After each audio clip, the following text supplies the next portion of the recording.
Bismillahirrahmanirrahim. Alhamdulillahi rabbil alamin.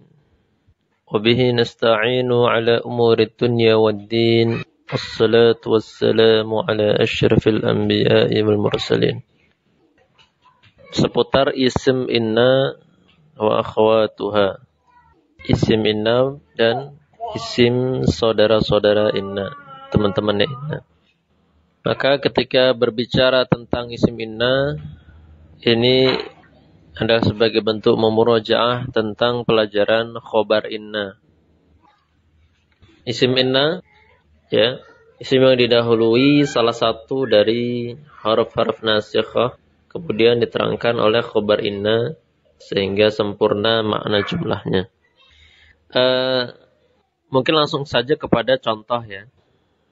Tidak perlu berbelit memahami definisi isim inna. Yang jelas kita memahami aplikasinya. Di mana pembahasan mubtada khobar, ya misalkan al-qamaru munirun, ketika ada kana maka kana al-qamaru muniran. Al-qamar bukan lagi mubtada tetapi sebagai isim kana dan ia adalah marfu' dalam i'rab.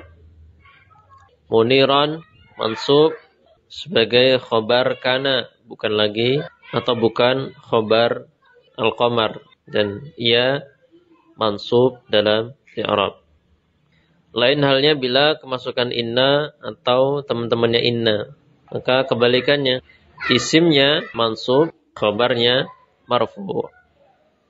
Al-qamara mansub sebagai isim inna, munirun marfu' sebagai khobar inna, ya.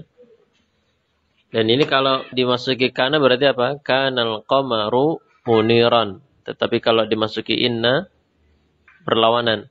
Innal qamara munirun. La'alla as-samaa'a safiyatun. As-samaa'a isim la'alla mansub, safiyatun khabar la'alla marfu'. Nah, inilah salah satu daripada status isim atau status kata jenis isim yang ia harus terbaca secara mansub dalam i'rab. Untuk i'rabnya, belajar aplikasi i'rab mudah, ya. Innal mudira hadirun. Sebagaimana pernah kita pelajari juga, i'rab khabar kana, ya mansub.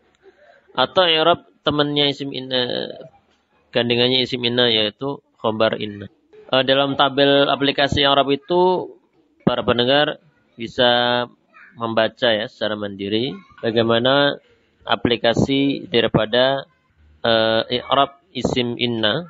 Dan adapun untuk i'rab khobar inna serta i'rab inna dan teman-temannya sudah dibahas di materi khobar inna di bab sebelumnya. Kemudian kita mencoba untuk mengi'rab secara lengkap. Misalnya kita ambil contoh, ya. Innal mudira hadirun. Ini sekaligus sebagai murajaah pelajaran sebelumnya, yaitu khabar inna. Inna harfu taukidin mabniyun alal fathi. Al mudira, ya, inna sebagai harf taukid mabni di atas fathah. Al mudira ismu inna. Ismu inna mansubun, i'rabnya mansub, wa alamatu nasbihi fathah, dan tanda nasabnya dengan fathah. Hadirun khobar inna, khobaru inna marfu'un, i'rabnya marfu', wa alamatu rafihi dhammah. Nah, ini tentang i'rab isim inna. Kemudian poin berikutnya terkait macam-macam khobar inna. Macam-macam khobar inna untuk isim inna. Macam-macam khobar inna untuk isim inna. Berbicara tentang macam-macam khobar inna, sebetulnya kita juga berbicara tentang sebagaimana pembicaraan tentang macam-macam khobar kana atau macam-macam khobar mubtada, ya. Di mana khobar inna itu ada yang mufrad, ada yang berupa jumlah, ada yang berupa syibah jumlah, ya. Dan terkait bentuknya, ketentuannya, ya, sama antara mereka. Hanya saja berbeda di i'rabnya saja. Kalau khabar mubtada marfu, kalau khabar kana mansub, kalau khabar inna marfu, ya. Dan bila mufrad maka jelas i'rabnya sudah jelas, ya, secara kedudukan dan juga harokat. Tapi bila berupa jumlah atau berupa syibah jumlah, maka i'rabnya hanya secara kedudukan dan harokatnya tentunya ya tidak dilihat harokatnya, tetapi karena bentuknya jumlah atau syibah jumlah, maka i'rabnya adalah secara kedudukannya, yaitu fi mahalli raf'in. Fi mahalli raf'in untuk khabar jumlah atau syibah jumlah. Ya, khabar mubtada dan khabar inna. Kalau khabar kana berarti fi mahalli nasbin. Fi mahalli nasbin.